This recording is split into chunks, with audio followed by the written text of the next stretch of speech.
Hello everyone, সবাই কেমন আছেন? আবারও নিয়ে চলে এসলাম তোমাদের জন্য নতুন একটা ভিডিও নিয়ে।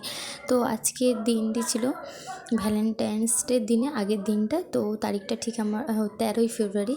তো এটা হচ্ছে আস্থা গ্রাম, এই শ্রীধাম গুরুকুঞ্জ আশ্রমটি অবস্থিত। তো আমরা এখানেই এসেছি। তো এখানে আজকে একাদশীর দিন। তো একাদশী উপলক্ষেই আজকে আসা। তো একাদশীতে এখানে কীর্তন করেন শ্রীধাম গুরুকুঞ্জ আশ্রমের শ্যামসুন্দর মহাশয় গুরুদেব, উনি হচ্ছে কীর্তন করেন। তো সেই জন্যে আমাদের আসা। তো দেখো, এই যে তোমাদেরকে বাস থেকে তোমরা আসবে কীভাবে, এই যে বাস থেকে এখানে নামিয়ে দেবে। তো তমলুকের বাস ধরলে তো এখানে নামিয়ে দিয়ে এখানে যে তোমার লেখা আছে শ্রীধাম গুরুকুঞ্জ আশ্রমের প্ল্যাকার্ড দেওয়া আছে, ওই রাস্তাটা দিয়ে গেলেই একটুখানি। তো তারপরে আমরা ঢোকার মুখেই দেখলাম যে ফুচকা। তো ফুচকা দেখে চলে যাবো এরকম ব্যাপারটা তো নয়, ফুচকা তো খেতেই হবে। তো ফুচকা খেয়ে দিয়ে তো চলে গেলাম দেখো শ্রীধাম গুরুকুঞ্জ আশ্রমের উদ্দেশ্যে। তো এখানে দেখো আশ্রমটা এত সুন্দরভাবে সাজিয়ে রেখেছে। যেহেতু এখন শীত আছে, তো ফুল বাগান, শীত মানেই ফুলের মেলা। তো এত সুন্দরভাবে সাজিয়ে রেখেছে ফুলগুলো।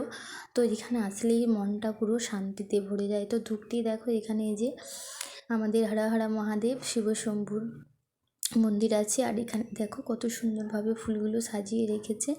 আর সত্যি এই জায়গাটাতে এলে না মন প্রাণ সত্যিই জুড়িয়ে যায়। আর আমার তো খুবই ভালো লাগে, আমি অনেকবার এসেছি, আবারও এসেছি। তো আজকে একাদশী আছে, সেই উপলক্ষেই মহাপ্রভুর শ্যামসুন্দর মহাপ্রভুর গান শুনতে পাবো, তো সেই জন্যেই আসা। আর আমাদের না একটু সন্ধে হয়ে গেছিলো আসতে। তো সেইভাবে ভিডিও ক্লিপ বোঝা যাচ্ছে না। এই যে দেখো এখানে কত সুন্দর কত রকমের ফুল হয়েছে। তো অন্ধকার হয়ে গেছিলো, সেই জন্য তোমাদেরকে এরকম মনে হচ্ছে। তো কেউ কিছু মনে করো না প্লিজ। আর কে কে এসেছো এই আশ্রমটাতে অবশ্যই কিন্তু কমেন্ট করে জানিও। আর এই যে এই ফুলটা দেখছো না, এই ফুলটার নাম কিন্তু আমি জানি না, কী ফুল আমি জানি না, দেখতে ভালো লাগছে। তো তোমরা কে কে জানো এই নাম ফুলের, অবশ্যই কিন্তু কমেন্ট করে জানিও। আর এখানে দেখো ফুলগুলো হয়েছে যেন লাড্ডু, দিল্লি কা লাড্ডু বসে আছে। তো এত সুন্দর ফুলগুলোর সাইজ কি বলবো, একটা ফুল মনে হয় হাতেই ধরবে না। দেখো তোমরা কত বড় দেখছো, আমি হাত দিয়ে আবার দেখাচ্ছি। তো ফুলগুলো সাজানোর জন্যই লাগিয়েছে। কিছু কিছু ফুল নষ্টও হয়ে গেছে, আবার কিছু কিছু ফুল ভালো আছে।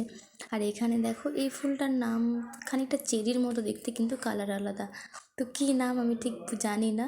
এখানে আছে দেখো আবার চেরি। আর এদিকে চলো একটা জিনিস দেখাই, এই যে এখানে যে একটা ফুল, আর তারপরে আছে দেখো বড় বড় ডালিয়া।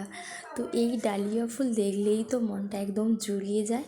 আর দেখো কত কালারের, গোলাপি, লাল, পিঙ্ক, অরেঞ্জ, মানে অনেক রকমের ডালিয়া আছে। আর ডালিয়াগুলোর সাইজ দেখো একবার তোমরা কতটা বড়।